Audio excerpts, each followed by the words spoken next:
Hello বন্ধুরা, আজকে আমি তোমাদের কাছে নিয়ে এসেছি চিলি মাশরুমের একটা রেসিপি। আশা করছি তোমাদের ভালো লাগবে। প্রথমে আমরা মাশরুমগুলোকে একটা জল ভরা পাত্রের মধ্যে নিয়ে নেব। সব মাশরুমগুলো ভালো মতন সেই জলের মধ্যে ভিজিয়ে নেব।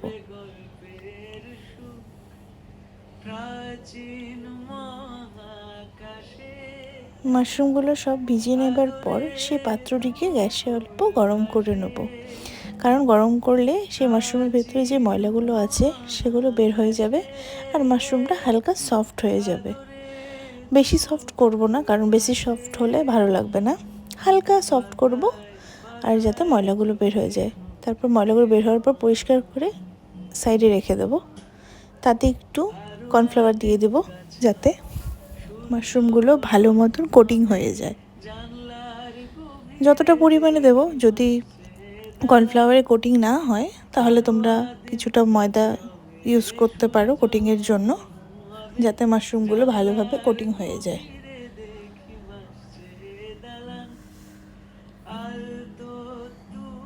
কর্নফ্লাওয়ার দিয়ে দেওয়ার পর কিছুটা ব্ল্যাক পেপার দিয়ে দেবো, তাতে যে যতটা পরিমাণ পছন্দ করো ততটাই দেব।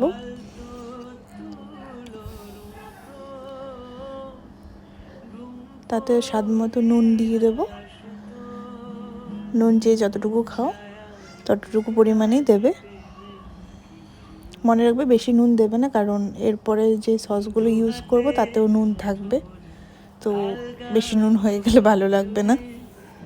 তো ভালো মতন জিনিসটাকে ম্যারিনেট করে নেব, যাতে প্রত্যেকটা মাশরুমের মধ্যে কর্নফ্লাওয়ারের কোটিংগুলো হয়ে যায় ভালোভাবে। কোটিং করে নেবার পরে একটা পাত্রে কিছুটা ক্যাপসিকাম, কিছুটা পেঁয়াজ নিয়ে নেব, আর একটা বাটিতে আদা কুচো, রসুন কুচো আর কাঁচা লঙ্কা নিয়ে নেব। তারপরে কড়াতে অল্প তেল গরম করে তাতে মাশরুমগুলো একটু ডিপ ফ্রাইড করে নেব। একটা বাটিতে সব ধরনের সস মিশিয়ে নেব, soya sauce, red chilli sauce, green sauce and অল্প ব্ল্যাক পেপার আর একটু কেচাপ দিয়ে দেবো। এবার মাশরুমগুলোকে ভালোভাবে কড়াতে ভেজে নেব।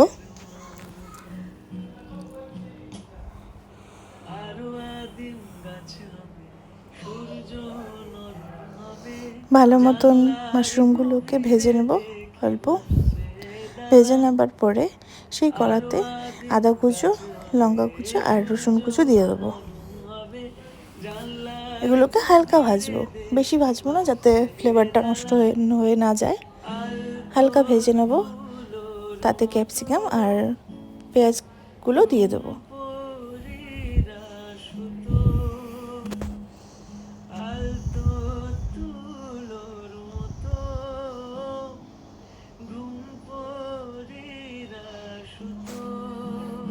ক্যাপসিকাম আর পেঁয়াজগুলো হালকা ভেজে নেবার পরে তাতে যে মিক্সড করা সসগুলো আছে সেগুলো দিয়ে দেবো।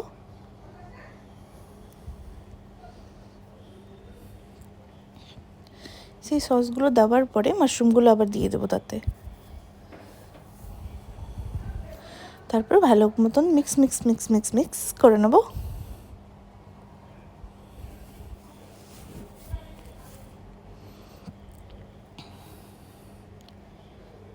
ভালো মতো মিক্স করে নেবার পর তাতে কিছুটা একটা বাটিতে কর্নফ্লাওয়ার একটু গুলিয়ে নেব, যাতে জিনিসটাতে একটু থিকনেস চলে আসে, আর সেটা তার মধ্যে দিয়ে দেবো।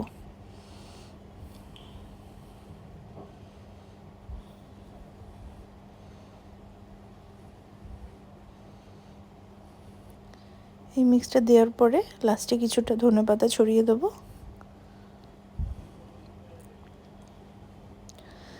এখানে আমার হাত লেগে একটু হিলে গেছে কড়াটা। ধনেপাতা দিলে ফ্লেভারটা খুব সুন্দর আছে। আমার কাছে এখানে স্প্রিং অনিয়ন নেই, তাই আমি দিতে পারিনি। তোমাদের কাছে থাকলে তো তোমরা স্প্রিং অনিয়ন দিতে পারো, আমি ধনেপাতা দিয়েছি। তো তোমাদের ভিডিওটি যদি ভালো লাগে তাহলে লাইক করে দেবে। Bye bye.